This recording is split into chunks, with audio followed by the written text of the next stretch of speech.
vamos para a resenha de A Educação da Vontade. Nesse vídeo eu vou falar as minhas percepções sobre o livro. Então serve para você que ainda não leu o livro, quer saber o que você encontra aqui, e serve também para você que já leu o livro, quer conversar um pouco sobre ele. Mas eu não atendo às suas expectativas, porque eu não gostei tanto assim desse livro aqui. Bom, esse momento ia chegar, tá?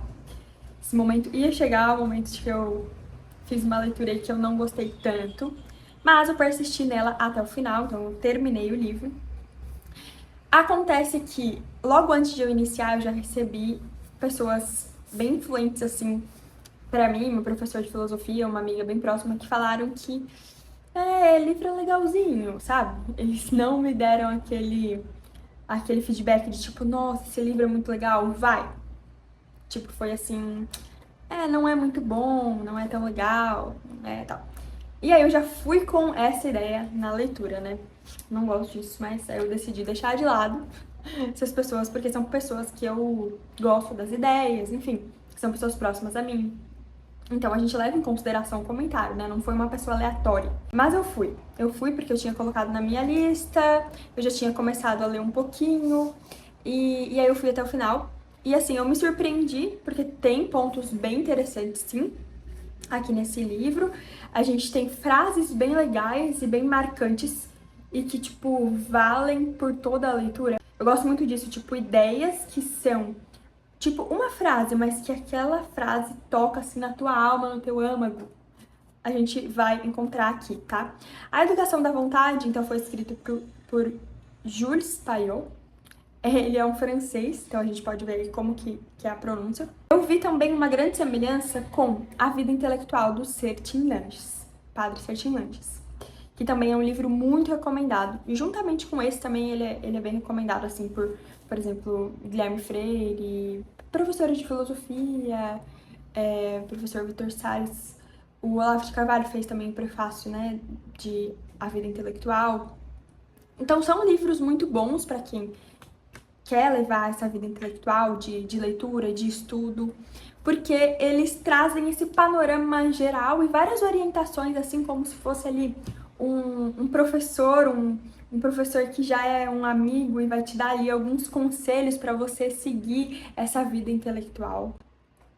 A Educação da Vontade tem esse foco na vida intelectual, então por isso que tem essa semelhança com esse outro livro. A gente vai ver aqui a causa da fraqueza da vontade dos nossos tempos.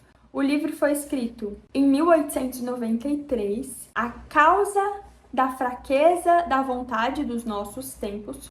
O livro foi escrito em 1893 e mesmo assim a gente tem muita semelhança com o que acontece naquela época com o que acontece hoje. Porque, enfim, cada vez mais eu vejo que, assim, são as misérias humanas mesmo, que se repetem, que não importa tanto ali o contexto, mas o ser humano ele vai ter ali aquela preguiça, o ser humano vai ter ali aquela tendência ao que dá mais prazer, né, a sensualidade, e vai deixar de lado esses bens que são árduos. A gente vai ver, então, combater esses inimigos. Porque o autor fala pra gente, a gente precisa conhecer os inimigos para poder combater esses inimigos. Como a educação da vontade, a gente vai fazer nascer e fortificar sentimentos libertadores. Aí a gente vai educar essa vontade. Conversando com o meu professor de filosofia também, que é o professor William, ele me trouxe também o panorama de que a educação da vontade, na verdade, é a educação do apetite irascível, se formos entrar realmente nesses conceitos filosóficos, né? Que é a vontade, que é o apetite irascível. O apetite irascível é essa inclinação para um bem que é um bem árduo. E a educação da vontade é essa inclinação a partir do intelecto para a verdade. Realmente educar ali o intelecto para que ele conheça as coisas como elas realmente são, para você buscar isso, buscar o que as coisas realmente são, buscar essa verdade a partir do intelecto. Bom, aqui eu vi muito de que a gente precisa, assim, conhecer as coisas para educar a nossa vontade para essa direção. Você vai encontrar também aqui um método. Logo no início ele fala assim, ó, vou te passar um método bem prático. O que dá também esse teor um pouco de desenvolvimento pessoal, assim, pro livro. Ó, vou te passar um método prático para você educar sua vontade, para você conseguir aí um hábito novo, sabe? Então tem essa semelhança. E abordando também a educação da vontade, como ela é exigida para o trabalho intelectual perseverante e prolongado. Vamos encontrar aqui frases bem interessantes. Eu acredito muito que valeu a pena essa leitura por causa dessas frases, sabe? Essas frases que refletem, assim, sabe? Que tocam na alma, que tocam, assim, no nosso âmago e expressam uma ideia só em uma frase. Eu encontrei bastante isso daqui nesse livro, então eu marquei aqui esses pontos, trouxe algumas frases aqui para vocês e logo de começo a gente já vem aí uma ideia muito clara. Somos livres somente se soubermos conquistar nossa liberdade com muita luta. Para desenvolver essa vida intelectual, a gente tem muita luta. Existe dificuldade, sim. Problemático quando a gente simplifica muito, falando, é fácil, a gente consegue. Não, é difícil sim, é árduo, é um bem árduo que a gente precisa buscar.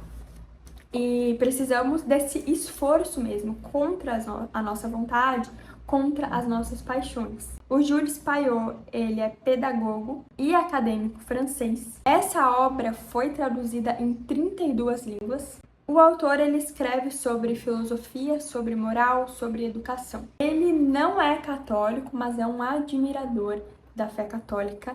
E aqui a gente vai ver alguns pontos onde ele sempre fala, nossa, como os católicos são privilegiados por terem uma boa base antropológica, por terem essa psicologia que é só deles e ajuda muito nessa educação da vontade. Os capítulos aqui para vocês, ó, se você quiser pausar o vídeo para ver os capítulos.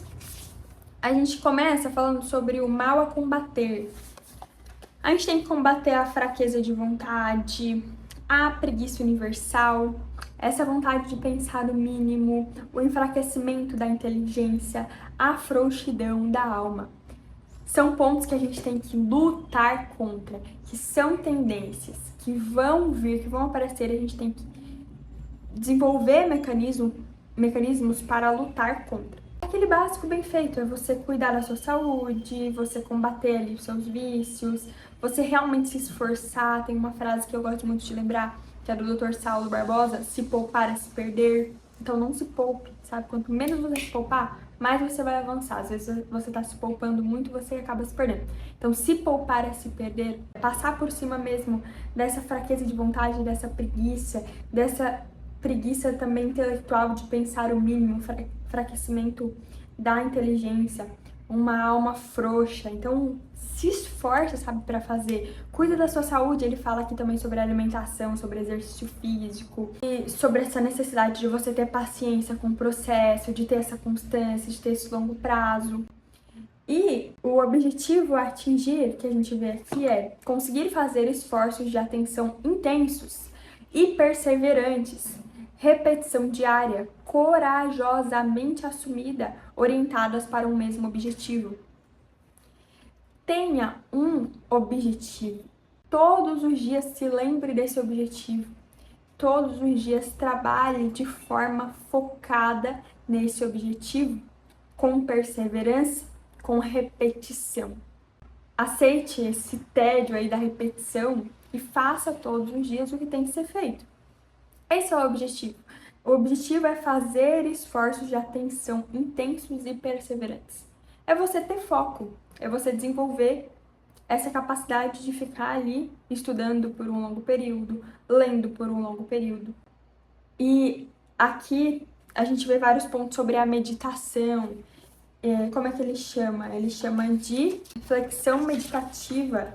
Então, você parar um pouco para meditar sobre o que você realmente quer, o que realmente é aquele esforço que você está fazendo, educar a sua mente, porque, como eu falei antes, a definição, né, a vontade, ela é essa educação do seu intelecto, A vontade, essa educação do seu intelecto é você conhecer de verdade as coisas. Você precisa, então, conhecer o lugar para onde você está indo. Por que eu estou lendo este livro? Por que é importante para mim ler este livro?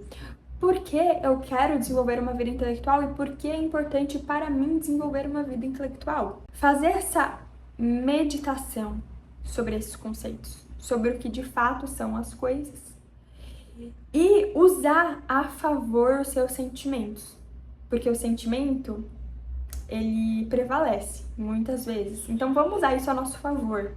Vamos usar esse sentimento de amor e de ódio ao nosso favor. Então vamos amar as coisas que nos fazem bem e odiar as coisas que nos fazem mal. Para isso, a gente precisa educar o nosso intelecto, fazer essa meditação sobre o que de fato as coisas são. Uma vida intelectual. Por que é importante uma vida intelectual? Porque eu quero adquirir mais repertório? Porque eu quero amar a Deus através da minha vida intelectual? Porque eu quero conhecer de fato as coisas? Porque eu quero trabalhar com isso? Educar a sua mente, mostrar o que as coisas realmente são e ter muita paciência. Um gênio é uma longa paciência. Eu adorei isso também. Meditar em uma ideia calma e pacientemente. Uma orientação clara de todos os pensamentos a um fim único.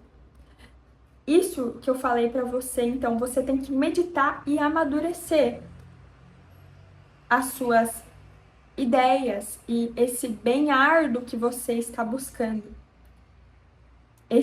Na vida intelectual, né, esses conceitos que você está buscando aprender, essa ciência nova que você está buscando aprender, esse livro que é complexo e que você não vai pegar ele e ler de uma forma exageradamente rápida, porque você quer ler mais um livro. Não, você precisa meditar em uma ideia, calma e pacientemente, com uma orientação clara de todos os pensamentos a um fim único.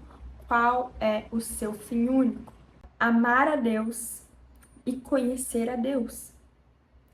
Vamos então fazer todas as coisas. Isso é uma contribuição minha, tá? Vários pontos aqui eu tô trazendo de outros estudos.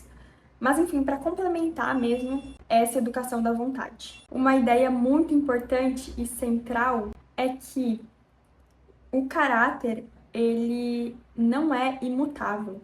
E aí ele apresenta a ideia de Kant de que o caráter é imutável e que essas teorias são desanimadoras e que estão muito presentes na sociedade, mas são teorias desanimadoras e que são uma mentira. Na verdade, o caráter, ele é mutável, a gente pode mudar. O caráter, ele sempre pode se modificar. E a vontade pode e deve ser conquistada. Ela não vem assim inata, a gente precisa conquistar. Então a gente precisa dessa ideia de que o caráter ele pode se modificar para que a gente busque modificar, para que a gente busque educar a nossa vontade. Uma outra frase impactante aqui do livro, a liberdade é uma recompensa árdua.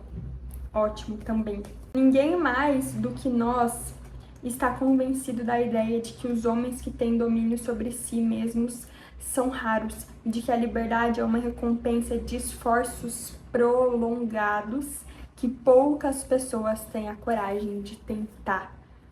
E a gente vai ver ao longo de todo o livro essas motivações, assim, é muito motivador. Te dá mesmo essa vontade de ter esse bem árduo e prolongado, que não é fácil, que não é um dia. É esse hábito mesmo que você precisa desenvolver de educar a sua vontade para as coisas que realmente importam. De buscar essa liberdade intelectual.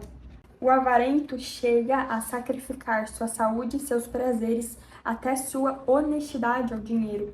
E nós não podemos chegar a amar um objetivo generoso como é o trabalho intelectual a ponto de fazer-lhe o sacrifício de nossa preguiça, renovado a cada dia ao longo de algumas horas.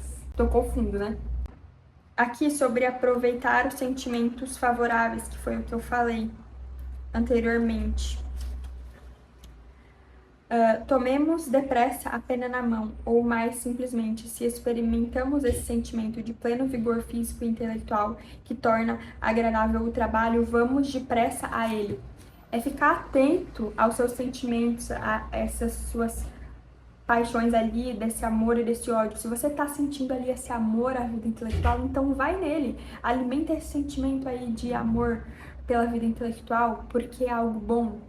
Se você tá sentindo essa animação pelo estudo, pelo trabalho, alimenta isso, vai lá, agarra, pega a pena na mão, começa a escrever, começa a ler, começa a fazer acontecer. Então aproveita essa ocasião quando os seus sentimentos estão favoráveis. Isso acontece muito de ter esses momentos assim de nossa, como eu amo ler, como eu amo a minha vida intelectual, como eu gosto de estudar filosofia, literatura, nossa, eu quero muito ler literatura brasileira, saber sobre a história da literatura ocidental, isso acontece, compra vários livros. Então aproveita, sabe, goste dessa sensação, alimente mesmo isso no seu espírito, porque você está educando aí a sua vontade e você está usando aí esse sentimento ao seu favor. Às vezes a gente tem também esses picos de tipo, ai, deixa eu organizar minha vida intelectual, deixa eu ver quantos livros eu vou ler, deixa eu ver o número de páginas que eu preciso ler, deixa eu sentar aqui e ler por várias horas, nossa, como eu gosto de ler. Aproveita esses momentos. Inclusive, no vlog anterior eu passei para vocês um reset, que é justamente isso, para você priorizar aí a sua vida intelectual, priorizar as suas leituras, se isso é algo importante para você. Eu fiz isso e compartilhei um pouco com vocês no vlog anterior, que é o vlog de leitura. Se você gosta, então, de vlogs, vai lá assistir. O mecanismo é você trazer ao seu pensamento as alegrias do trabalho. Da mesma maneira, em um ataque de preguiça, como sofrem os mais trabalhadores, podemos, mesmo não conseguindo sobrepujar nossa inércia, nem vencer as revoltas do animal entorpecido, trazer constantemente ao pensamento as alegrias do trabalho, do pleno domínio de si mesmo. Usar os seus pensamentos ao seu favor. Lembrar da dor e do desgosto que você vai sentir se você não ler o livro que você quer ler. Nossa, lembro daquela sensação de que eu deixei de fazer o que eu me propus a fazer e é bem ruim. Ou lembrar, quando você tá com muita preguiça, lembrar daquela sensação, nossa, como é bom ler um livro e aprender algo novo. Deixa eu trazer constantemente ao pensamento as alegrias do trabalho e do pleno domínio de si mesmo. Eu até anotei aqui, ó, preguiça, lembre das alegrias do domínio de si. E se distrair, não lutar contra. Isso daqui eu achei várias semelhanças assim com o livro Psicocibernética. Quem já foi aí de um curso que eu tinha, que era o Mente Inabalável, vai lembrar, a gente fez um estudo minucioso desse livro, Psicocibernética, e ele sempre falava assim, se distraia e não lute contra. Então é esse espírito pleno que ele traz muito aqui, né? Esse espírito pleno que medita, que tem paciência, que foca nesse longo prazo, que não se abala aí com esse entorpecimento, às vezes esses pensamentos ruins, só deixa ir e se volta novamente para o trabalho. Até coloquei um coraçãozinho aqui na frase: o poder de quem jamais desespera é maravilhoso. Simples, sempre tem a simplicidade também aqui. Nosso objetivo é somente manter a sensualidade e a preguiça em limites razoáveis, sem esperar eliminá-las completamente. São alguns mecanismos que a gente encontra aqui, e lendo você vai encontrar mais mecanismos, mas eu trouxe aqui sim os principais. Os meios interiores que ele traz, a meditação, a reflexão meditativa e a ação. A reflexão meditativa é internalizar, não apenas conhecer, mas processar o amor, o ódio, sentir, amar o trabalho, odiar a preguiça. A reflexão meditativa tem esse objetivo, então, de você amar o trabalho e odiar a preguiça, internalizar, conhecer, processar, meditar sobre isso longamente. Aqui, outra frase bem legal para a gente destacar. Mas, fixado o objetivo não o atingiremos de uma só feita, e não o atingiremos se não quisermos os meios que levam a ele. A importância aqui desse meio, desse processo, viu? Não ficar ansioso pelo resultado final, mas aproveitar o meio, gostar mesmo desse meio que vai te levar até lá. Aqui eu já falei, pensar no que te faz gostar dessa vida intelectual, treinar 2 vezes mais pesado, se desafiar. A vida, a partir dessa solene resolução, torna-se orientada. Nossos atos deixam de vacilar ao sabor dos acontecimentos exteriores. Não seremos mais instrumentos dóceis nas mãos de homens mais enérgicos que nós. Mesmo fustigados pela tempestade, saberemos permanecer em nosso caminho. Estaremos maduros para as tarefas superiores. Essa resolução é como o cunho nas moedas. A usura poderá apagar-lhe alguns traços, mas sempre poderá ser reconhecido pelas grandes linhas da face gravadas sobre o bronze. Objetivo, essa vida plena, né? Objetivo de vida. Curei desse desgosto muitos alunos que eles sofriam unicamente fazendo-os ler, comentando a admirável exposição de Fouillou, o autor, sobre a necessidade dos estudos clássicos. Eduque a sua mente para a necessidade dos estudos clássicos. Leia, comente sobre essas exposições que falam sobre essa necessidade dos estudos clássicos. Module o seu ambiente, né? Esteja nos lugares corretos, com as pessoas corretas, os materiais corretos. Depois, outro meio interior é a ação. O agitado é o contrário do homem de ação. Temos, às vezes, uma ideia de que o homem de ação, ele é sempre ativo, sempre agitado, tá sempre fazendo alguma coisa. Mas o homem de ação, ele é prudente, ele tem essa paciência, ele sabe que o importante é valorizar o meio para chegar no fim. Tem várias ideias expostas aqui, sabe? Eu acho que esse livro fala sobre muita coisa em um curto espaço de tempo. A linguagem é o mais poderoso instrumento. Assim a criança encontra na linguagem uma enorme quantidade de associações de ideias elogiosas à fortuna, ao poder, aos feitos guerreiros e desfavoráveis à bondade, ao despojamento, à vida simples, ao trabalho intelectual. E todos nós sofremos em alto grau essas sugestões de linguagem. A necessidade ainda maior de educar nossa mente, porque a linguagem foi utilizada contra nós aqui. Desde criança, nossas ideias estão diferentes do que a gente precisa hoje.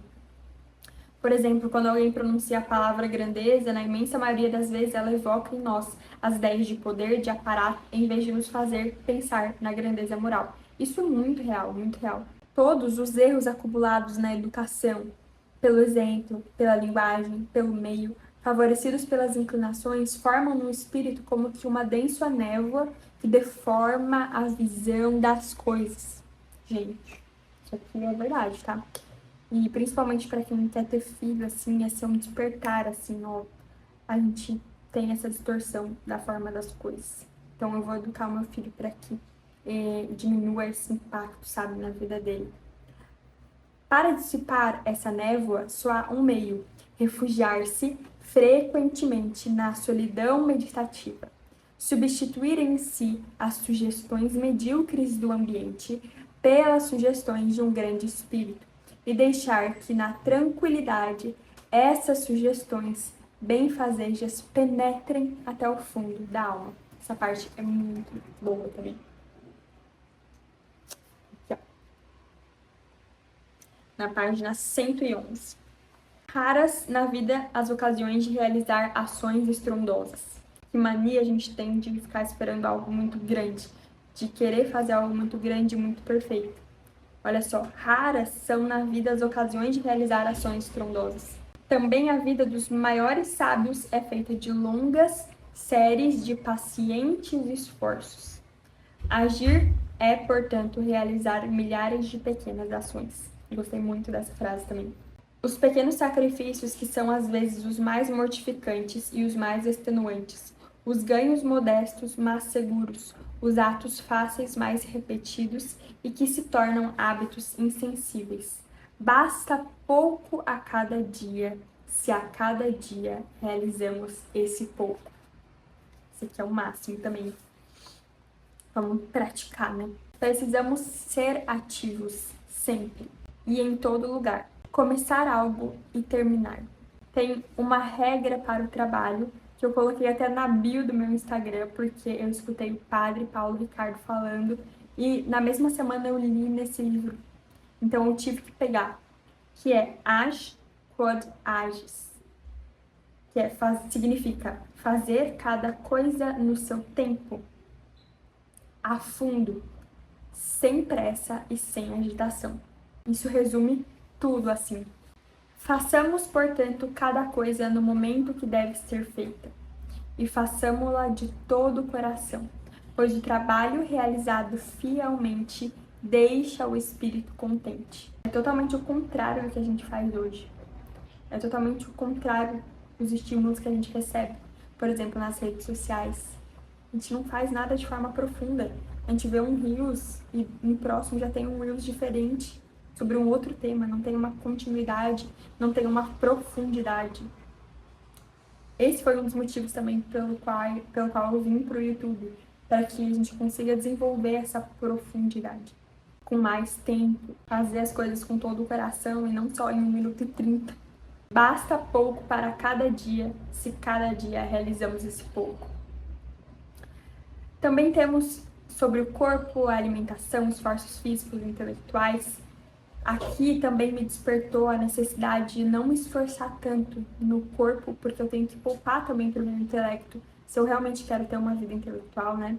Priorizar e equilibrar isso. Então ele alerta muito sobre os exageros, sobre comer demais, dormir demais, cuidar também com a sensualidade e pontua também que é importante casar cedo. Vamos finalizar aqui na conclusão, na página 237.